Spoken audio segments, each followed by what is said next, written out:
घर की लड़ाइयाँ कितनी भी हो, लेकिन ये भी सच है कि किसी पर कोई आपत्ति हो तो अपना ही परिवार साथ देता है। भैया, मेरे पीछे पुलिस लगी है, प्लीज मुझे बचा लो। रवि और राज दो भाई, लेकिन दोनों में कभी नहीं पटी। अरे क्या हुआ छोटे, क्या कर दिया तूने? अरे कुछ नहीं भैया, मेरा दोस्त है ना राजू, वो मुझे लेकर बैंक गया था। मुझे नहीं पता भैया कि वो वहाँ बैंक लूटने जा रहा है। मैं उसके साथ बैंक में घुसते ही सीसीटीवी कैमरे में दिख गया हूँ। अब पुलिस मुझे ढूंढ रही है भैया, मुझे बचा लो। राज कुछ सोचता है, फिर कहता है, ओके, तुम यहीं रुको, मेरा एक दोस्त पुलिस में है, मैं बात करता हूँ। तभी वहां रवि की बीवी राज की बीवी के साथ आ जाती है। तुम लोगों के घर जब तक पुलिस का आना जाना है, बच्चों को यहीं छोड़ दो, उन पर असर ठीक नहीं पड़ेगा। तभी वहां पुलिस आ जाती है। चलो चलो, कौन है रवि, थाने चलो। मैंने कुछ नहीं किया, मुझे कुछ नहीं पता। अरे वो तो पुलिस स्टेशन चलकर ही पता चलेगा कि कुछ पता है कि नहीं, चलो। कहानी का फ्लैशबैक।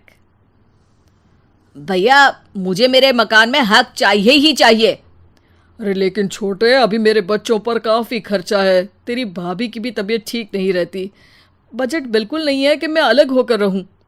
देख लो भैया, 1 महीना है तुम्हारे पास, जल्दी से घर खाली कर दो।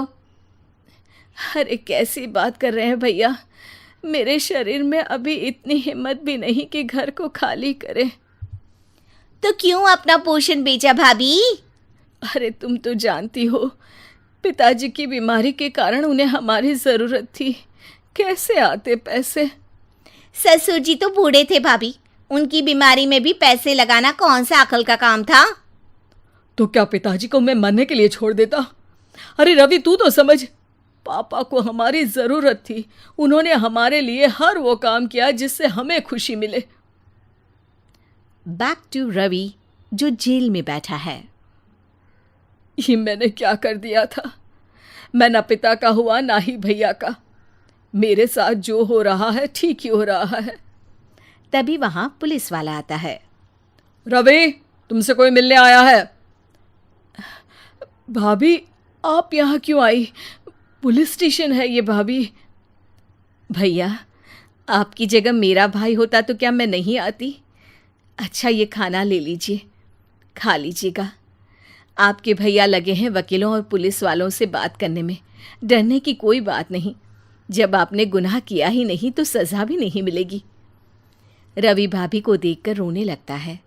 घर में साक्षी चुपचाप बैठी होती है कि तभी सोनम कहती है, अरे साक्षी, क्या हुआ, परेशान क्यों हो रही हो? भाभी, अभी अभी पुलिस स्टेशन से खबर आई है, इन्हें बड़े जेल में शिफ्ट किया जा रहा है। मैं क्या करूंगी भाभी? रो मत, हम अच्छे से अच्छा वकील करेंगे। लेकिन उसमें तो बड़े पैसे लगेंगे दीदी, हम इतना पैसा कहाँ से लाएंगे? अरे क्यों, ये मकान है ना, और मेरे कुछ गहने भी है। साक्षी की आंखों में पानी आ जाता है।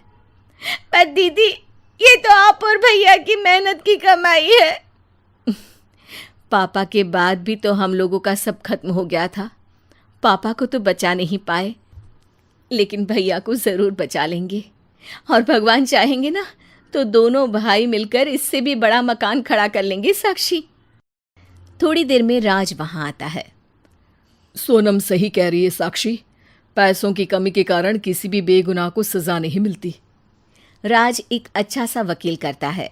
सोनम और साक्षी बचाए पैसे और अपने गहनों को बेचकर रवि का केस लड़ते हैं और जल्द ही रवि जेल से बाहर आ जाता है। रवि राज को गले लगाकर कहता है, भैया मुझे माफ़ कर दो, मुझे साक्षी ने सब कुछ बताया है। भैया, आपने मुझ पर विश्वास किया, मेरे लिए दिन रात मेहनत की, भाभी ने अपने गहने तक बेच दिए। भैया, आपने तो पापा के लिए भी पैसे नहीं देखे, लेकिन मैं बहुत ही सेल्फिश निकला। भैया, एक आखिरी बार मुझे माफ़ कर दो, मैं शर्मिंदा हूँ। अरे भाई, अपने तो अपने ही होते हैं, पापा ने हमारे लिए क्या नहीं किया ये तुम्हें बताने की ज़रूरत नहीं है मुझे। और फिर तू तो मेरा भाई है, पैसे से बढ़कर रिश्ते होते हैं भाई।